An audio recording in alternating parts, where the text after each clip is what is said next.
আসসালামু আলাইকুম। রিফা রান্নার রেসিপিতে সবাইকে স্বাগত। আশা করছি আরেকটি নতুন ভিডিওর সাথেই থাকবেন।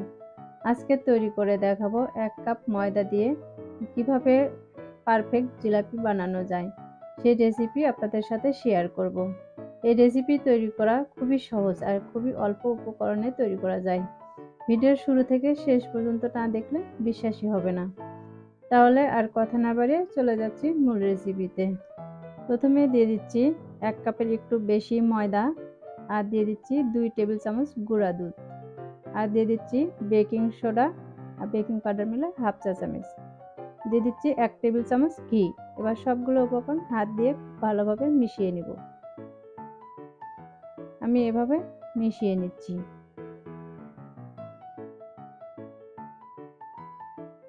এখানে এগুলো যত ময়াম করা ভালো হবে, ব্যাটারটা তত ভালো হবে। এখন একটু একটু করে পানি দিয়ে একটা ডো তৈরি করে নিব। পানিটাকে একবারে দেওয়া যাবে না, একবারে দিলে ডোটা পারফেক্ট হবে না।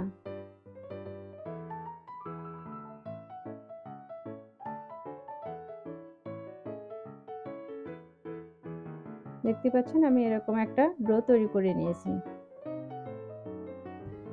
এবার এগুলোকে সাইডে রেখে দিচ্ছি। আর এখান থেকে আমি ছোট ছোট করে লেচি কেটে নিব।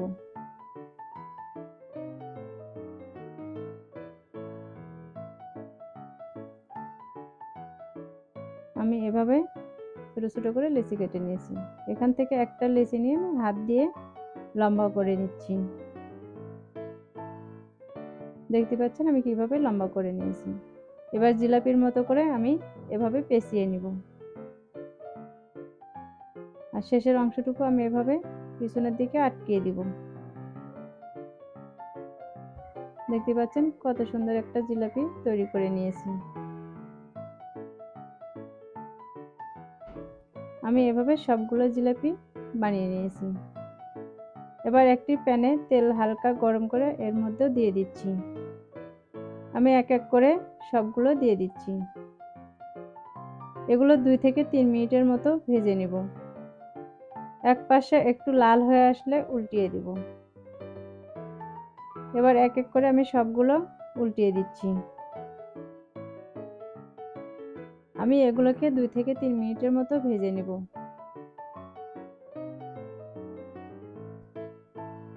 আর এরকম সহজ সহজ ভিডিও পেতে চ্যানেলটি অবশ্যই সাবস্ক্রাইব করে রাখবেন। আমার এগুলো ভাজা হয়ে গেছে, এবার তেল ঝরিয়ে উঠিয়ে নিব। আমি এগুলোকে এবার উঠিয়ে নিচ্ছি। আর একটি লাইক দিয়ে ভিডিওটি বন্ধুদের মাঝে শেয়ার করে দিবেন। আমার এগুলো ভাজা হয়ে গেছে, উঠিয়ে নিচ্ছি। এবার শিরা তৈরি করার জন্য 1 কাপ চিনি দিয়ে দিচ্ছি, আর দিয়ে দিচ্ছি 1 কাপ পানি। এখন দিয়ে দিচ্ছি 2টি সাদা এলাচ। এগুলোকে একটু নেড়ে নিব। এই শিরাটাকে খুব ঘন করব না, একটু ফুটতে শুরু করলেই নামিয়ে নিব। শিরাটা কিন্তু ফুটতে শুরু করে দিয়েছে। এ পর্যায়ে আমি চুলার অফ করে দিব।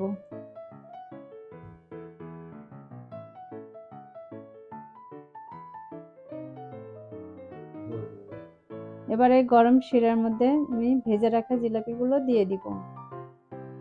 আমি এক এক করে সবগুলো জিলাপি দিয়ে দিচ্ছি, আর একটু উল্টিয়ে দিচ্ছি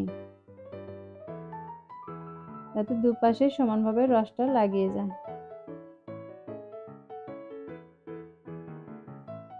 এবার এটাকে আমি 30 মিনিটের জন্য ঢাকনাতে ঢেকে রেখে দিব। 30 মিনিট পর ঢাকনা উঠিয়ে দেখিয়ে দিচ্ছি কেমন হয়েছে। তো বন্ধুরা দেখতে পাচ্ছেন জিলাপিগুলো কতটা নরম হয়েছে আর রসালোও হয়েছে। এবার আমি প্লেটে উঠিয়ে নিচ্ছি।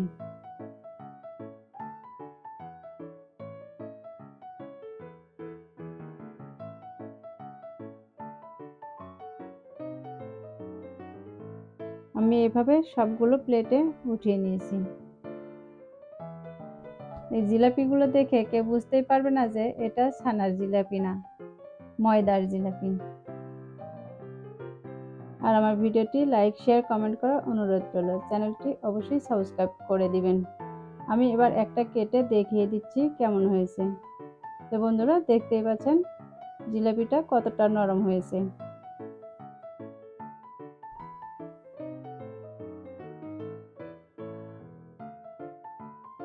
আর দেখছেন ভিতরে কিন্তু অনেকটা রসালো হয়েছে। তাহলে আজ এ পর্যন্তই। সবাই ভালো থাকবেন, সুস্থ থাকবেন। আল্লাহ হাফেজ।